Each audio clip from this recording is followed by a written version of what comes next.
हेंटा virus after कोविड-19 एक ऐसी infectious disease निकली है जिससे कि लोगों को लग रहा है कि फिर से कोविड-19 की तरह एक पेंडेमिक सिचुएशन क्रिएट हो सकती है। इसको पेंडेमिक सिचुएशन का दर्जा देने से पहले हम समझ लेते हैं कि हेंटा वायरस है क्या।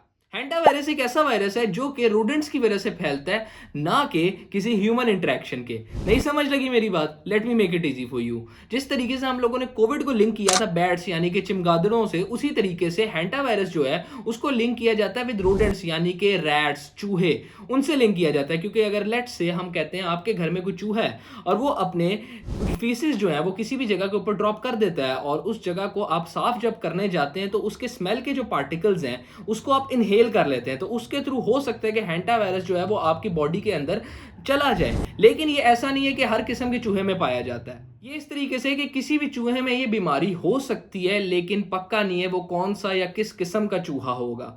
सिर्फ उसके अंदर ये बीमारी होगी और ये वैसे भी एक रेयर बीमारी है, ये हर एक चूहे में नहीं पाई जाती। तो इसका मतलब ये नहीं कि आप हर एक चूहे को देख के या रैट्स को देख के डरने लग जाएं। इसमें सिर्फ ये है कि अगर आपके घर में कोई भी इस तरीके से चूहा पाया जाता है तो आप उसके फीसेस जो हैं उसको क्लियर करने से पहले अपने मुंह पे कोई भी मास्क टाइप प्रिकॉशन को यूज करें, जिससे कि आप स्मेल पार्टिकल्स को इनहेल करने का सवाल ही ना पैदा हो एट फर्स्ट प्लेस।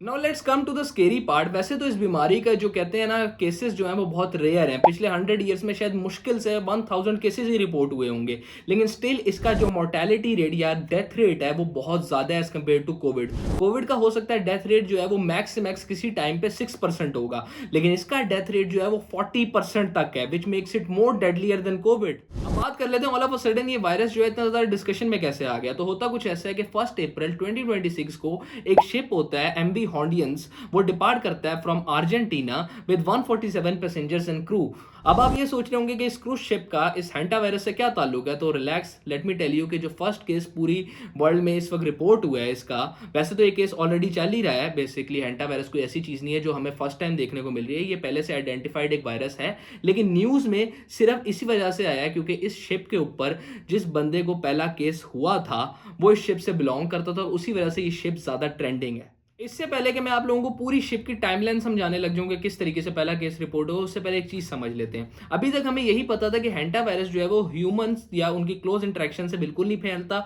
उसके फैलने का जो बेसिकली तरीका है वो बहुत अलग है। लेकिन इसकी भी एक सब टाइप है जिसका अभी तक लोगों को शायद पता नहीं था क्योंकि वो इतना ज्यादा रिपोर्ट नहीं हुई, लेकिन इस शिप के ऊपर जो केस रिपोर्ट हुआ उनमें वो वायरस पाया गया, वो है एंडेस वायरस।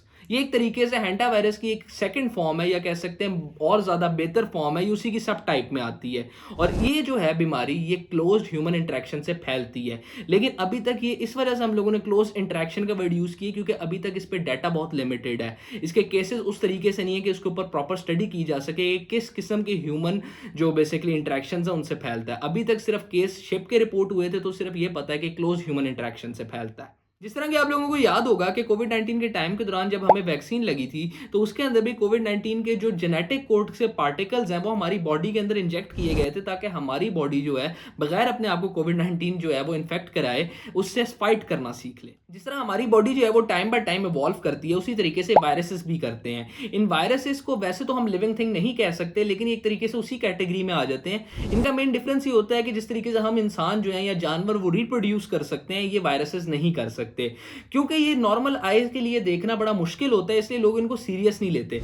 लेकिन ये रिप्रोडक्शन के लिए हमारे सेल्स के ऊपर डिपेंडेंट होते हैं। इनको कोई ना कोई होस्ट चाहिए होता है बॉडी के अंदर जिससे कि ये अपने सेल्स को मल्टीप्लाई कर सकें और उसी के थ्रू ये अपनी रिप्रोडक्शन करते हैं, जिससे कि हम लोग मोस्टली इस तरह के कोविड-19 या एंटा वायरस के अंदर हम बीमार पड़ते हैं और कुछ केसेस में लोगों की डेथ भी हो जाती है। नाउ इमेजिन कि अभी जो मैंने आपको पूरी कहानी बताई है, अगर ये बीमारी जो है वो ह्यूमन इंटरेक्शन से फैल सकती हो तो कितना बुरा हो जाएगा हमारे एनवायरनमेंट के लिए। कोविड-19 से बड़ा पेंडेमिक बन के निकलेगा। आई नो अभी तक इस पर रिसर्च हो रही है और अभी तक ये प्रूव नहीं हुआ कि ह्यूमन इंटरेक्शन से फैलता है, सिर्फ क्लोज ह्यूमन इंटरेक्शन के केसेस आए क्योंकि अभी तक जिनको हुआ है वो मोस्टली रूममेट्स थे या एक रूम शेयर करते थे, आपस में पार्टनर्स थे, इस वजह से इसका डाटा लिमिटेड है। लेकिन अगर ये एक दफा फैल गया तो सोचें अगर इंडिया, पाकिस्तान और चाइना जैसी कंट्रीज में आ गया तो क्या हाल होगा। वैसे भी इन कंट्रीज में क्योंकि पॉपुलेशन ज्यादा और लैंड कम है तो लोग बड़े क्लोज एनवायरनमेंट में रहते हैं और उनके अंदर अगर ये बीमारी फैल गई तो ये किस किस्म का पेंडेमिक बन सकती है। और वैसे भी इन तीनों मुल्कों की पॉपुलेशन मिलाकर पूरे वर्ल्ड में 40% है। Now let's get back to the topic. On 1 April MV Hondius जो है वो अर्जेंटीना से डिपार्ट करती है और इस शिप के ऊपर एक डच पर्सन होता है 70 ईयर ओल्ड,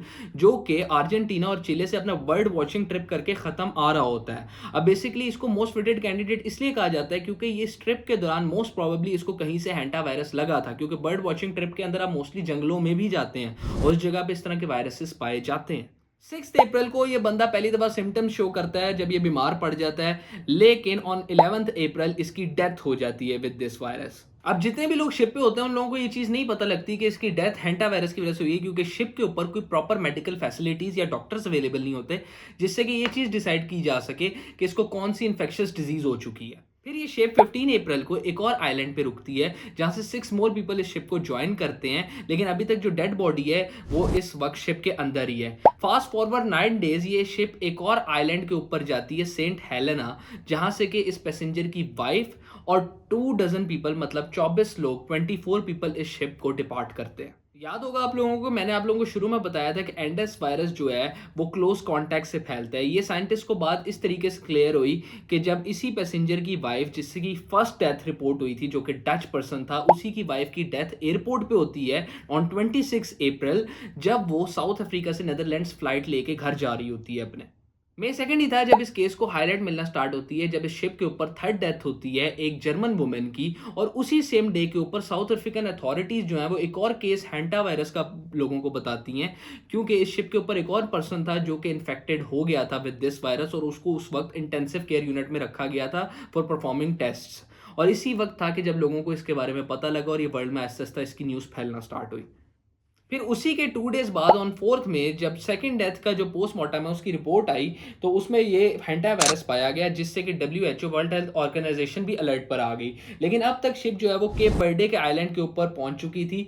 अब तक लोगों की जो तादाद है बीमार लोगों की वो भी बढ़ गई थी। इस वजह से जो केप बर्डे है उन्होंने डॉक्टर्स तो हेल्प के लिए भेज दिए, लेकिन वो उनको प्रॉपर तरीके से ट्रीटमेंट नहीं दे पाए, क्योंकि उनके पास कोई प्रॉपर आइसोलेशन फैसिलिटी नहीं थी। इसलिए उन्होंने अपने जो आइलैंड है उसके ऊपर उनको लैंड भी नहीं करना दिया।